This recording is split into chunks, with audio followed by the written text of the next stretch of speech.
Ano yan? Masyadong sensitive.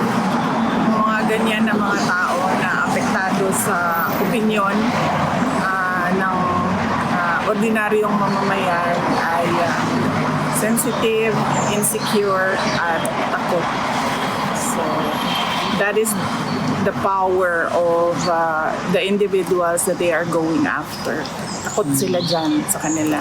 Diretsahang binatikos ni Vice President Sara Duterte ang administrasyon dahil sa umano'y pagiging maramdamin o masyadong sensitive at insecure sa mga opinyon ng ordinaryong mamamayan. Ito ang pahayag ng pangalawang Pangulo nang hinga ng reaksyon hinggil sa mga ulat ng pagpapadala ng sabina sa ilang individual na nagpapahayag ng kanilang saloobin laban sa pamahalaan. Binigyang diin ng Vice Presidente na bahagi ng tungkulin ng isang Pangulo o leader ng bansa ang harapin ang pambabatikos ng publiko. Kaya payo niya, huwag maging balat sibuyas. Sa halip na pagtuunan ng pansin ang mga kritiko, dapat umanong mag-focus ang liderato sa kapakanan ng bayan. Kapag Pangulo ka na, hindi na mahalaga kung ano yung atake sa iyo ng mga mamamayan. Kasi kasama yan sa trabaho mo. Dapat ang tinututukan mo ay yung paano mo maging mapayapa at maunlad ang bayan. Yan yung dapat na tinututukan mo, hindi yung kung ano yung sinasabi mo.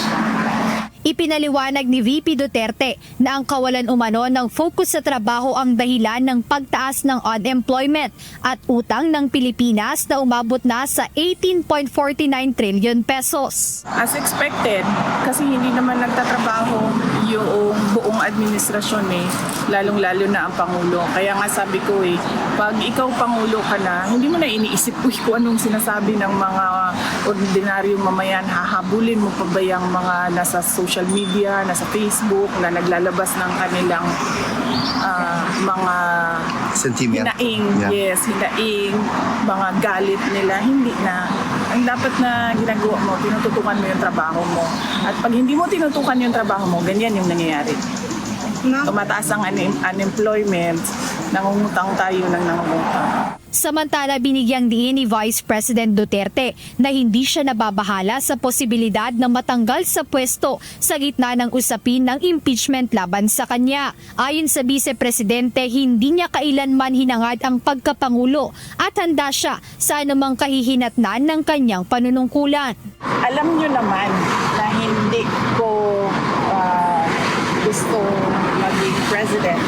Kaya nga ako hindi tumakbo noong 2022. Lalo na vice president, kaya nga ako tumakbong mayor noong 2022. So para sa akin, kung manatili akong vice president, well and good. Mas marami pa akong matutulungan through the office of the vice president.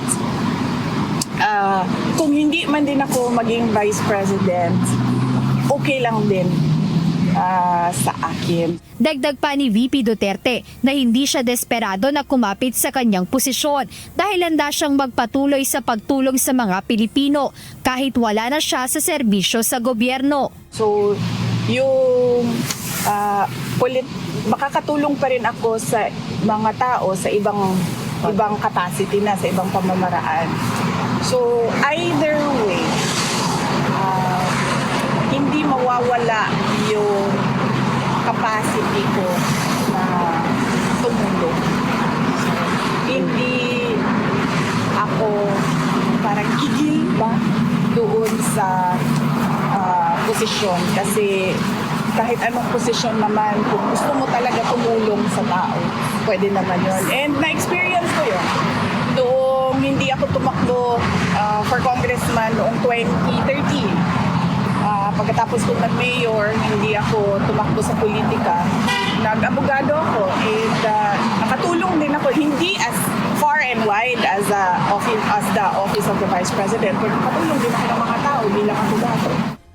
Samantala, hindi na rin nangangamba ang pangalawang Pangulo sa pagdami ng bilang ng mga kongresistang susuporta sa impeachment laban sa kanya. Jed Neresina, UNTV News and Rescue. Diyos ang aming sandigan, serbisyo publiko ang aming pinahahalagahan.